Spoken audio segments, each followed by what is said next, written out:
And we're back. Part 2. Yes. So, at the end of this discussion, we will learn whether Macron wears fake hair. Yes, it's still the most pressing question. But where we left, Macron had been elected president. He had managed to get a strong majority elected in parliament. So he's very happy. And then how did it go wrong from here? So the first thing I would like to start with is labels.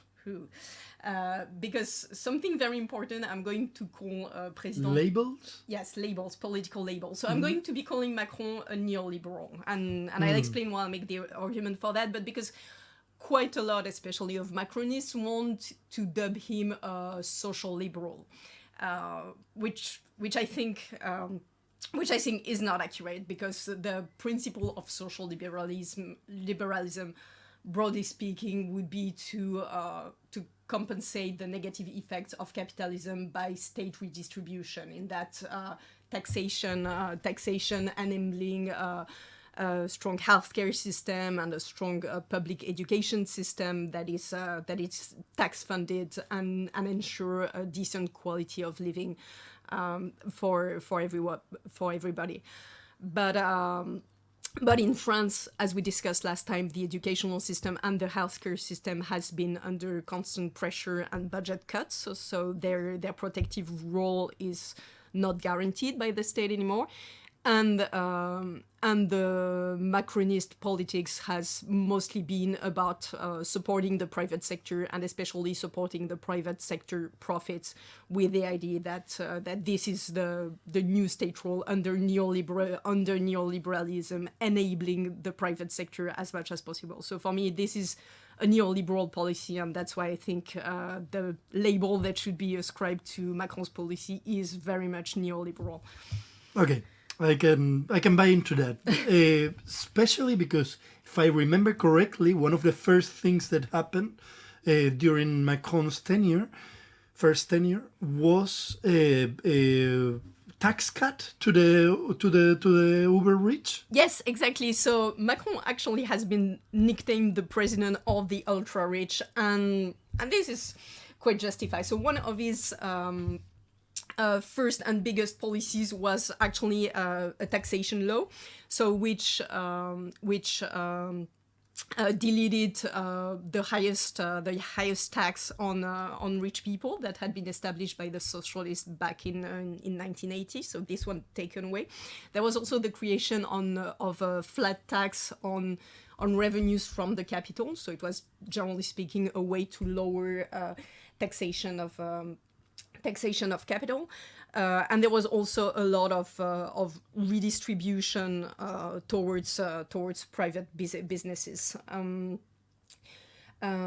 So, for example, Macron made permanent subvention that had been created by the socialists, but it's called the research credit. So normally it is supposed to help businesses invest in research and development, but it's usually used for anything but, because there is no control around this. This is for a cost of 20 billion euros a year, adding 150 billion of yearly subvention to the private sector. So this is really massive. We're talking a lot of money that is mostly given to private Do you know what's the companies. budget of the education or of the primary education system? The whole budget of education in France is 42 billion a year. 42 billion. Yes. Okay. For the whole of the education system up until secondary. No, up until secondary. So that will give us a bit of a context, no? Because I think that when we talk 150 billion, 200 billion, I kind of, the only thing that comes to my brain is like, that sounds like a lot, but I don't have an order of magnitude, no? So I think it's useful to say, so 42 billion for the whole education for the budget, education, and so just the research credit is 20 billion, okay. And the subventions to diverse subventions or tax credit to private businesses is 150 billion a year.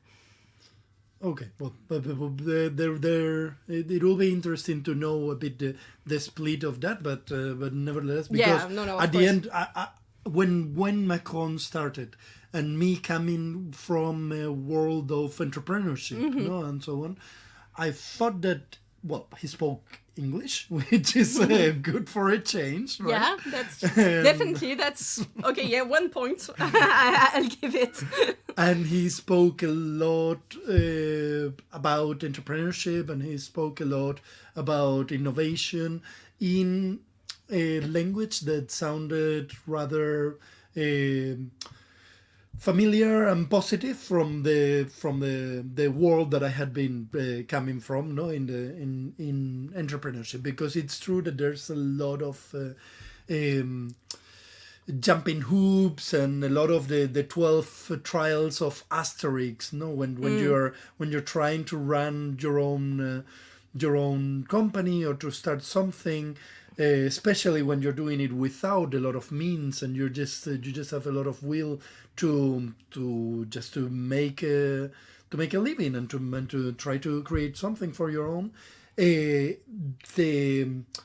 administrative burden and the prices that you have to, even when you're a solo entrepreneur, the price that you have to invest, and the cost of just keeping a company alive, as you've known from me having a company that didn't make any money for some time. It's just ridiculous. Yeah, that's a very good point. That there are indeed in France as well a lot of barriers to entrepreneurship, and I would say in that regard, President Macron's policy are very popular with startup entrepreneurs and the French tech, but it's still the most evaluations shows that Macron's economic policy might be good somehow for entrepreneurship, but still mostly benefits the biggest companies that are already very well established, because the system of public subvention and public contracts still benefits the biggest players. So that's something to keep in mind. So, what has been the big issues where Macron has backstabbed a part of his initial electorate? So where we could, let's start with the exemplary politics, because so remember, Macron was elected in a context of political financial embezzlement scandal, and one of his promises was to reform politics, to make the political system more democratic, to make sure that there would be less abuse of public funds. And it is true that a new law of control was created. So, for example, it forbid parliament members from hiring their own family, and there would be more control over their spending. Yeah, obviously.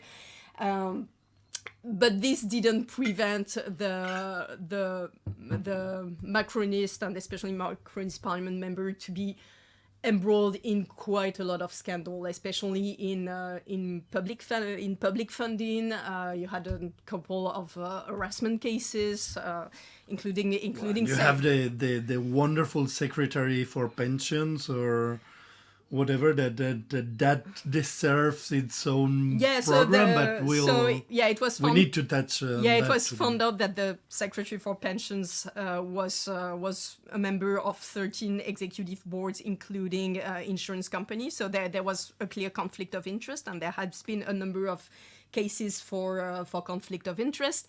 The first, I would just like to mention the first very big scandal that shook the Macron presidency. So it was in summer of 2018, what was called the Benalla scandal.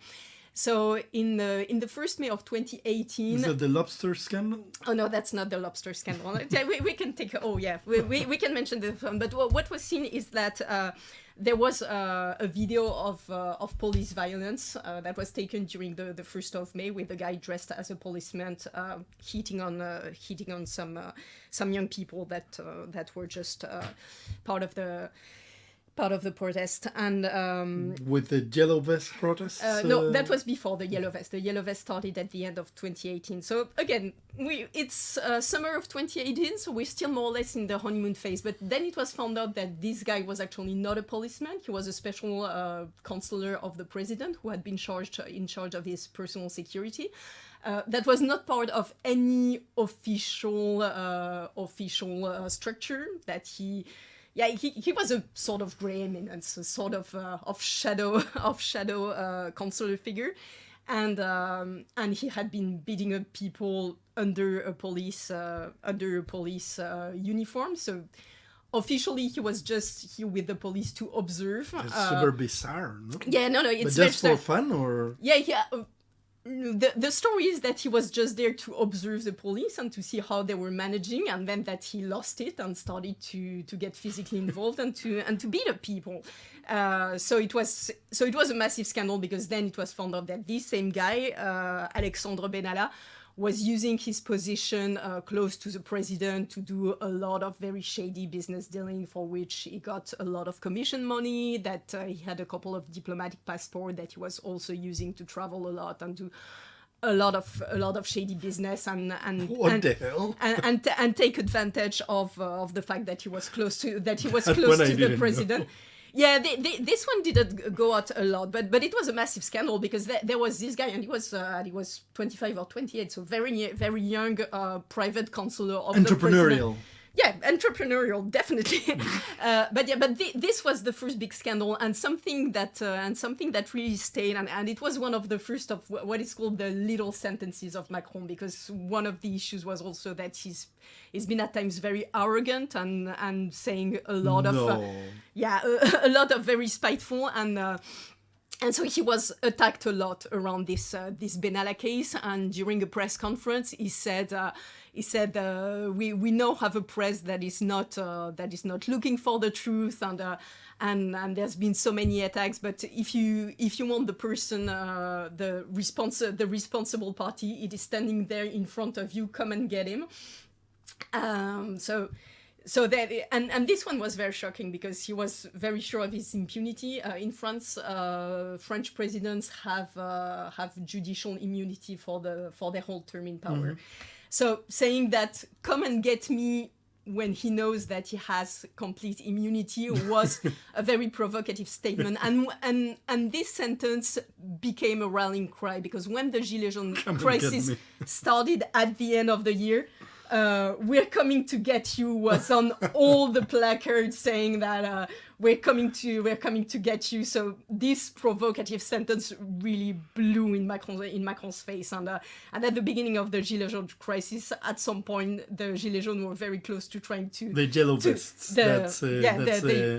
The yellow vest movement. The yellow vest, and beginning of December, he got really, really scared that they were actually going to try to invade the presidential palace. Let's stop a bit around the yellow vest, the yellow vest movement. No? Yeah, absolutely. I think from an international perspective, there's been a lot of stress on how the yellow vest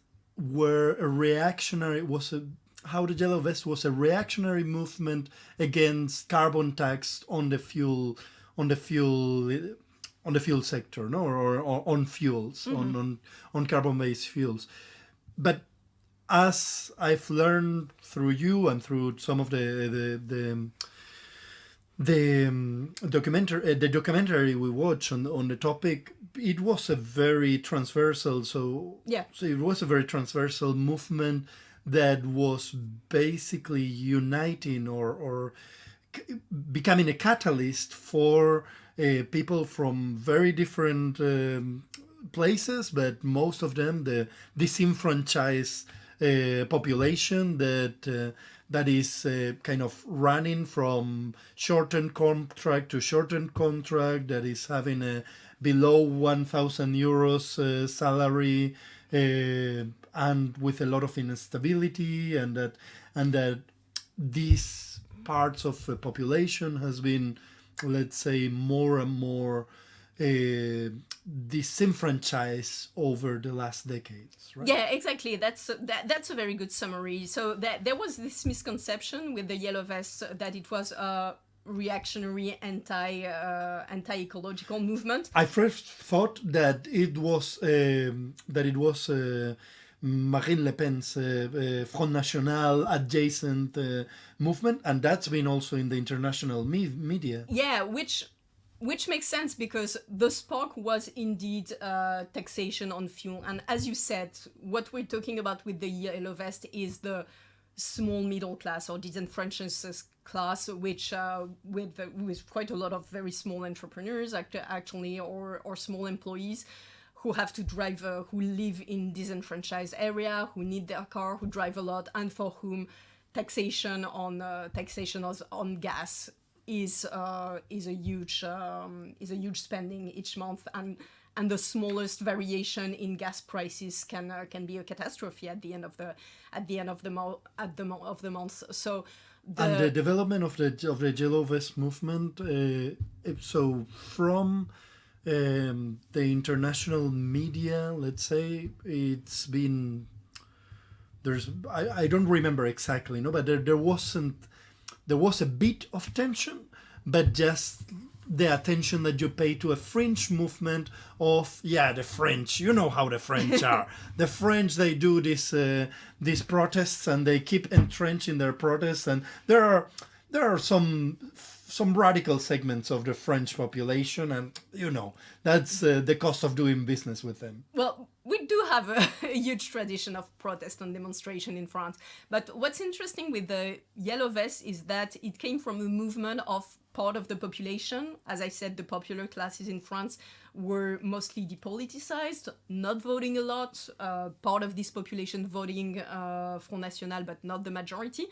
And suddenly there was a repoliticization of the popular classes around this issue, around the issue of financial struggle. So again, we're talking very small middle class, or so not the poorest of the poor, but people who the working poor. So people who have a job, but who sometimes need to have two jobs, need to run from people that have been in temporary agencies, yes. With these new regulations of I only work for the same company, but I work through a temporary agency or as a freelancer, or as it happens with flight stewards. I get hired 6 months, I get fired 3 months, and then they rehired me, and so on and so forth. Yeah, exactly. Right? So so the core of their protest was their financial struggle, and especially inflation, because one of the reasons why this population are struggling more and more is inflation of basic necessities, food, gas, energy, rent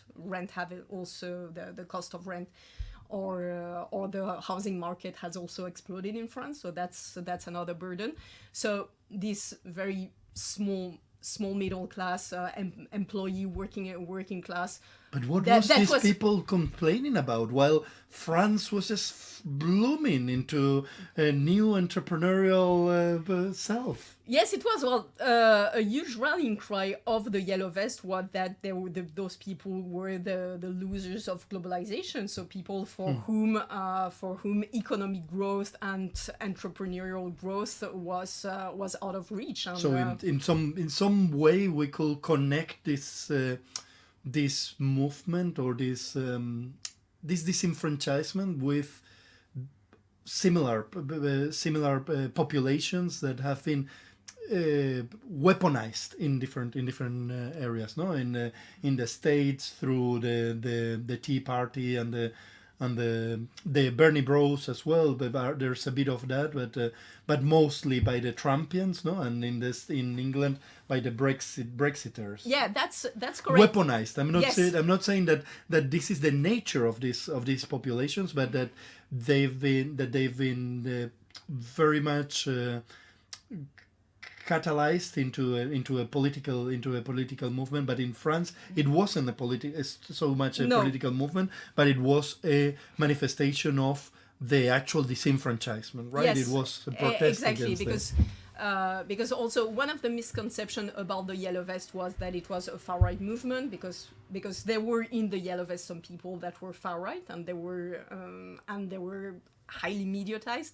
But most of the people in the Yellow Vest were people who would be disenfranchised also for politics, so people who don't vote anymore because they do not believe that the current political system could change anything to their situation, and not without reason. And in the middle of the Yellow Vest movement, Macron announces that to save France, we need to change the pension system. Yes, so it was actually towards the tail end of the Yellow Vest. So the Yellow Vest movement lasted almost all of a year. So it was end of 2019. It started with people living in different in settlements as well. No, it was a bit of or part of the movement was living in demonstration settlements. Yes, exactly. They were building this sort of demonstration spots all over France, and there were huge protests every week, and they lasted through most of 2019. It started dying down by the end of the summer 2019, but very soon afterwards, so in end of 2019. Emmanuel Macron decided on wanted to go through with the pension reform. And what was the age that he wanted to? So currently he's pushing towards 65. But back then, I think 65 as well? I think it was already 60 because we're already at 62 currently. Okay. Officially, and the important thing. So this is a very long following the Swedish model. Yeah, this is a very long conversation, but the gist of it is that all independent financial institutions in France say that it is not necessary to reform the pension system, that it's going to get in a financial balance within a couple of decades, that we have enough to finance the French pensions.